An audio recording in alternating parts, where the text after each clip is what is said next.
Hello, everybody. Welcome back to Total Extreme Wrestling 2013 Ring of Honor. We are here at Ring of Honor Anniversary Show number 10. And the first thing I noticed is our backstage rating is down quite a bit. And the reason for that is a lot of people are working for New Japan and a few for AAA this week. Or tonight. We can't be doing the Matt Taven versus Michael Bennett match because of that. And I was going to have the Young Bucks in a match, but we can't do that. And I've also signed I've traded for Rey Mysterio on a loan. So anytime we really want to use him, we can. Should be a good grade. Hopefully that goes well. Um, let's first figure out where we're going to book this show. I say we go to the Great Lakes. Wait, somewhere where we actually have TV coverage so that we can continue to build that. How about Mid-Atlantic? Mid-Atlantic.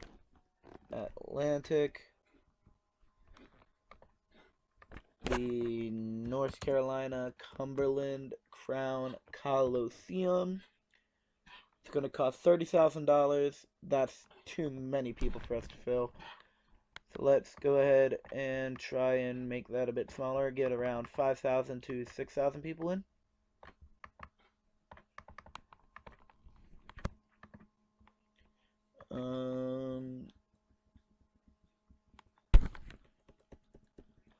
The North Carolina Woolen Gymnasium will be our place of, will be where we are today. So we're going to book the first match, Jay Briscoe versus Roderick Strong. And I feel as a face-heavy company at this point, we would be best to go with Roderick Strong as the champion. So that is exactly what I'm going to do. Let's go 21 minutes for that match. Then we have Silas Young versus Samoa Joe in a rematch. And I'm going to see if I could have some Silas go over, but I doubt I can. Keep Joe strong. Okay, let's see if we can protect Samoa Joe. He is still furious. And I don't like having people mad at me. So we're going to have Samoa Joe be the victor. Open match. Let's have it go 16. No, 14's good. 14's good.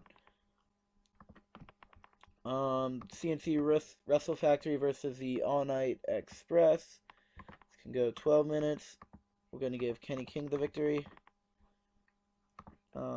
Michael Elgin versus Jay Lethal for the Ring of Honor World Television Championship.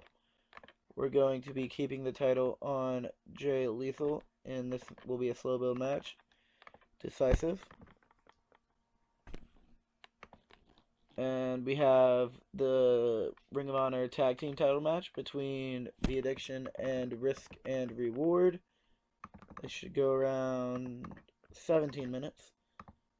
Let's have Christopher Daniels get the win. Slow build, decisive.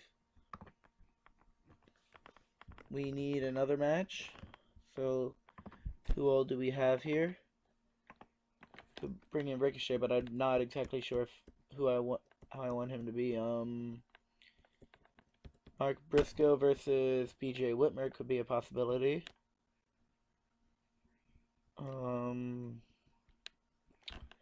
Yeah, I'm gonna go Mark Briscoe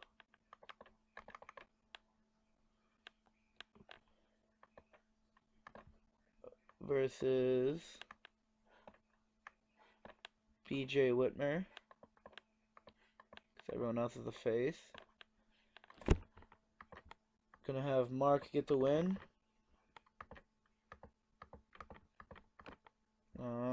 That's 108 minutes. I can do some angles. Let's see if we have any more room for any. we obviously have room for more matches. How about we have Tommaso Ciampa. Let's have ACH go up against Adam Page. 6 minutes. ACH will get the win. Alright, and we're going to go ahead and move Roderick Strong versus Jay Briscoe down here. Move that right there. Actually, move the tag team titles right there. Let's have CNC versus All Night Express to start the show off. We'll have Silas Young versus Samoa Joe. Then BJ Whitmer versus Mark Briscoe, and then Michael Elgin versus Jay Lethal, and so on and so forth. Let's go show opening with fireworks.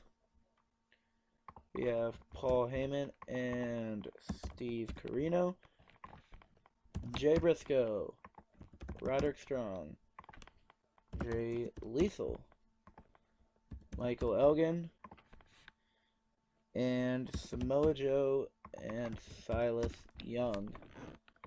Going to go 5 minutes for that. It's obviously going to open the show. And one more thing with a Silas Young versus Samoa Joe match. I'm going to have Silas Young be kept strong. I'm gonna have a type 2 versus 2. Here we're going to have Kenny King and Rhett Titus hype up their match against Cedric and Caprice. About 4 minutes. Just basically saying the All Night Express is back. We're here. Yay.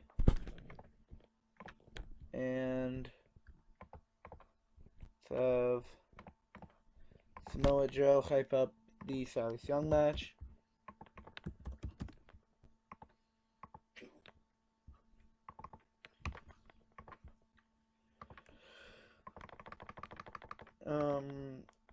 Then we're going to have another hype.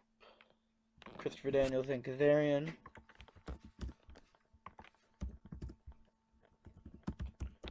I apologize if you've heard any of that. That was my dog. He's a cougher. Oh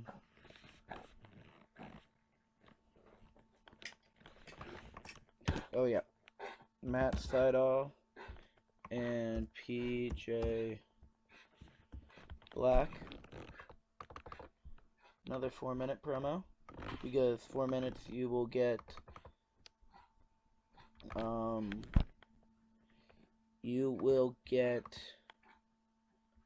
overness gains from that if it's better than your popularity.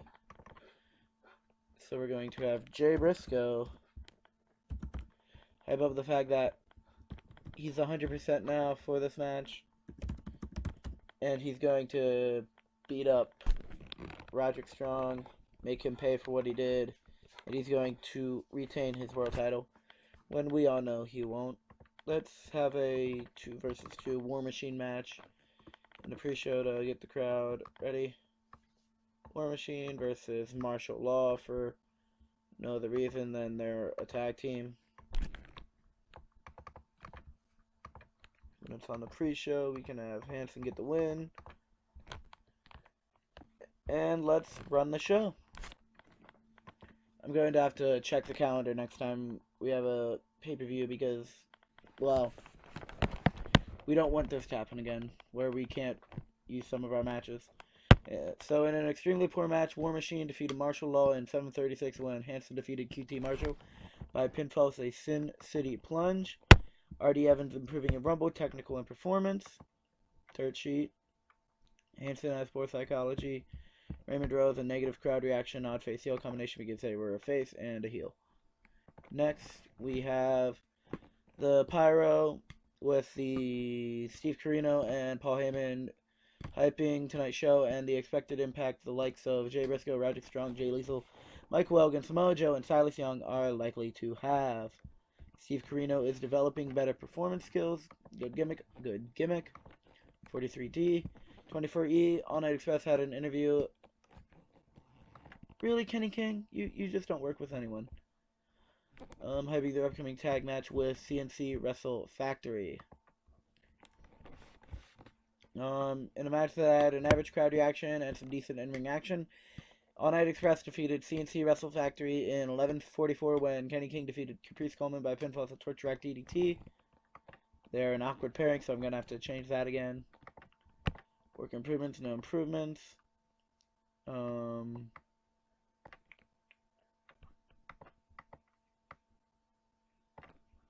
Alright, 47D.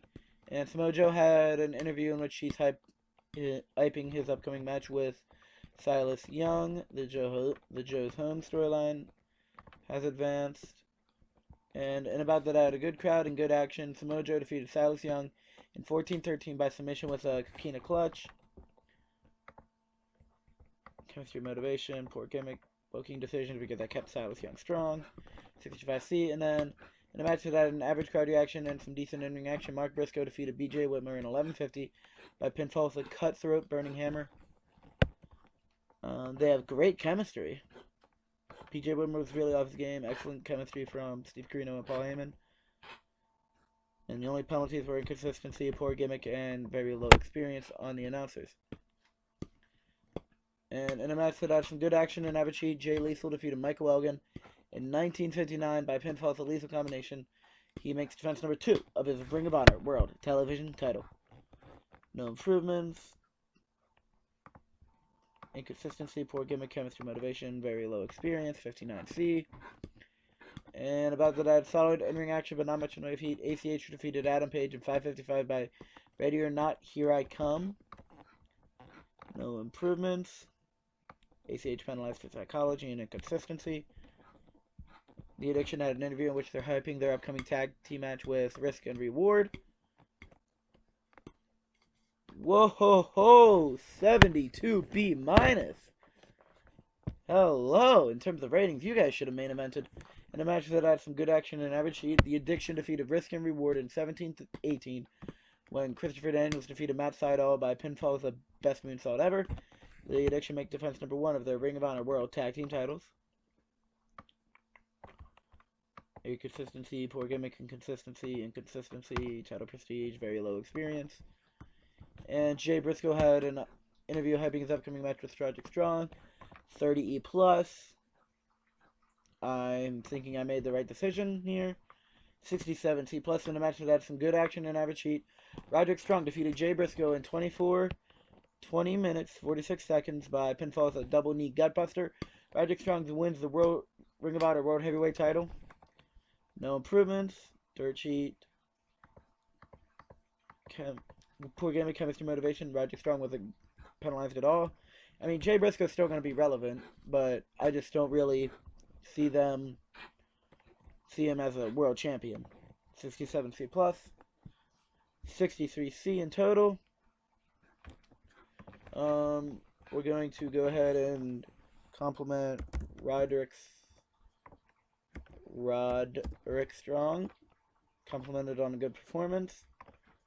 And Christopher Daniels praised for a great performance, as is Frankie Kazarian. Make speech. Seemed pleased. Daniels seemed pleased. And Frankie Kazarian seemed pleased. So I will see you guys at the main screen. And we are back. Masato Fuchiya is retiring. Masanobu, whatever. Robbie Ellis, Dr. Alfonso Morales. New Japan, they better have used Mike Bennett and Matt Taven. They did not use Michael Bennett or Matt Taven. Scott Steiner's upbeat. He's retiring. The feedback from the feedback has been that the show was awesome. That's great. WWE call up Hideo Itami. I have heard that he has like 100 basics in this. I do not see it though. Mike Mondo to GFW. He was a former Spirit Squad guy. Davey Richards will be able to start in 1 week, so that's good. Hey, they used Jinder Mahal. He has 65 popularity in Canada and Mexico, and now 35 pop in America. He just gained 10 popularity across the world.